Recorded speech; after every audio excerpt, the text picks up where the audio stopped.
Okay friend, நம்ம இன்னைக்கு என்ன செய்ய போறோம் பாத்தீங்கன்னா வெஜிடேரியன் பிரியாணி, சைவ பிரியாணி. ஏன்னா ஆடி மாசம்னால எல்லாம் நிறைய வெஜிடேபிள் கேட்கறாங்க, வெஜ் பிரியாணி, வெஜிடேரியன் அந்த மாதிரி கேட்கறாங்க.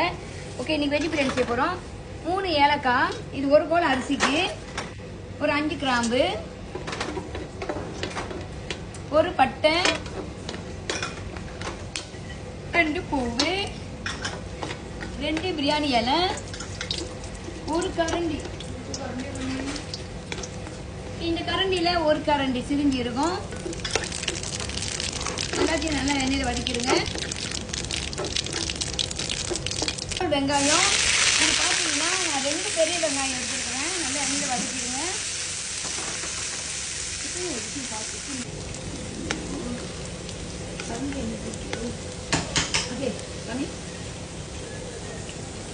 ஓகே ஃப்ரெண்ட், இந்த கரண்டியில ஒரு கரண்டி இஞ்சி பூண்டு அரைச்சிட்டு நல்லா திக்க அரைச்சிட்டுங்க. இதில் போட்டு வதக்குங்க.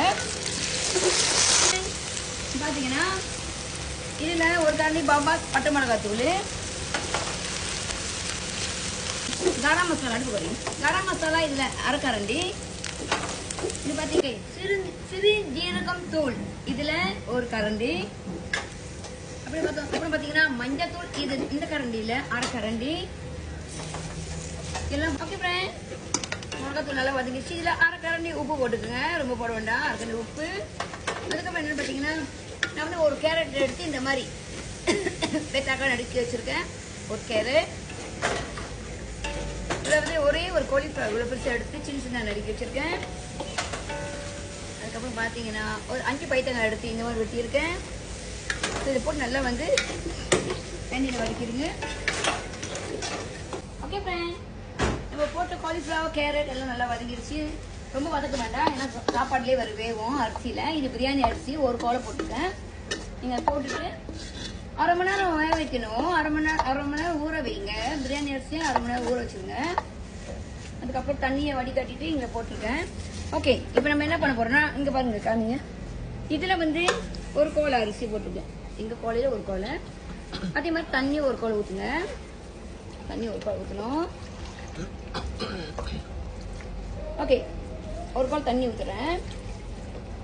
பிரியாணி அரிசி பார்த்தீங்கன்னா குழையாது, ரொம்ப கொஞ்சம் தம்மா பண்ணுறேன். ஓகே, நல்லா கிண்டிட்டு இது வெஜிடேரியன் பிரியாணி கிண்டி இந்த கரண்டியில் அரை கரண்டி கருப்பு மிளகு நான் அரைச்சி போடுறேன். இது போடலன்னா பரவாயில்ல, ஆனால் எனக்கு நான் போடுவேன் ஃப்ரெண்ட்ஸ். நீங்கள் போடனா போட்டுக்கோங்க, இல்லைன்னா பரவாயில்ல. கருப்பு மிளகு இந்த கரண்டியில் அரை கரண்டி போட்டுட்டு மூடி போட்டுருங்க. ஓகே ஃப்ரெண்ட்ஸ், வெஜிடபிள் பிரியாணி வெந்துருச்சுன்னு நினைக்கிறேன். இது வந்து பார்ப்போம். ஓகே, நல்லா வந்துருச்சு பாருங்க. தண்ணி நம்ம கரெக்டாக வச்சோமா சோறு குழையாது. கரெக்டாக பாருங்க, கரெக்டாக வந்திருக்கு. இப்போ நம்ம என்ன போட போறோம்னா பட்டாணி பாருங்க. ஒரு டீன் வாங்கி தண்ணி இல்லாமல் வடிகட்டிட்டேன். தலைக்கில் வச்சுக்கணும், தலைக்கீழ வச்சுக்கணும். எங்க என்ன இப்படி தலைக்கீழ தானே கச்சான். இங்கே பாருங்க ஃப்ரெண்ட், இந்த கச்சான் டீன், இந்த கச்சான் டீனில் வந்து தண்ணியில் வடிகட்டிங்கன்னா உங்களுக்கு இவ்வளோ தான் கிடைக்கும். ஓகேங்களா? இது ஒன்று போட்டுக்கோங்க. சிலருக்கு இது பிடிக்காது, பிடிக்கலன்னா போட வேண்டாம். பிடிச்சவங்க மட்டும் போட்டு சாப்பிட்டுக்கலாம். அதுக்கப்புறம் பார்த்தீங்கன்னா மல்லி, கொஞ்சம் மல்லி போட்டுக்கோங்க. போட்டுட்டு இது என்ன பார்த்தீங்கன்னா வெங்காயம். ஓகே, சிலர் வந்து பேக்கெட்டில் வாங்குவீங்க, வெங்காயம் வந்து பேக்கெட்டில் வாங்குவீங்க. நான் என்ன செஞ்சுட்டேன்னா அந்த வெங்காயத்தோட இந்த வெங்காயம் நல்லா வாசனையாக இருக்கும். நம்ம வெங்காயத்தை பொடிசாக வெட்டிட்டு நான் எண்ணெயில் பொரிச்சு எடுத்துட்டு நீங்கள் வந்து இது வந்து ஒரு பிளாஸ்டிக் டப்பாவா இதில் நீ போட்டு வச்சுக்கலாம். முறுமுறுன்னு இருக்கும். அதை நீங்கள் சாம்பாருக்கு, கோழிக்கறி, மீன் கறி எல்லாத்துக்கும் சாப்பிட்டு ரொம்ப நல்லா இருக்கும் ஃப்ரெண்ட். நான் இந்த மாதிரி பொரிச்சு வச்சுக்குவேன். போதும் 2-3 நாளுக்கு நான் சாப்பிடுவேன். ஸோ பிரியாணிக்கு நான் பொரிச்சு எடுத்துக்கிட்டேன் தனியாக. ஓகே, நீங்கள் எல்லாம் போடணும் இல்லை, கொஞ்சமாக போட்டுக்கலாம். ஓகே, இது வாசனையாக இருக்கும். நம்ம பேக்கெட்டில் வாங்குற வெங்காயத்தோட நம்ம சொந்தமாக பொரிச்சுக்கிட்டோமா வெங்காயம் நல்லா வாசனையாக இருக்கும். போட்டுட்டு நல்லா மெதுவாக எல்லாத்தையும் கிளறி விட்டுருங்க. சூட்லேயே போட்டிங்கன்னா இன்னும் நல்லாயிருக்கும்.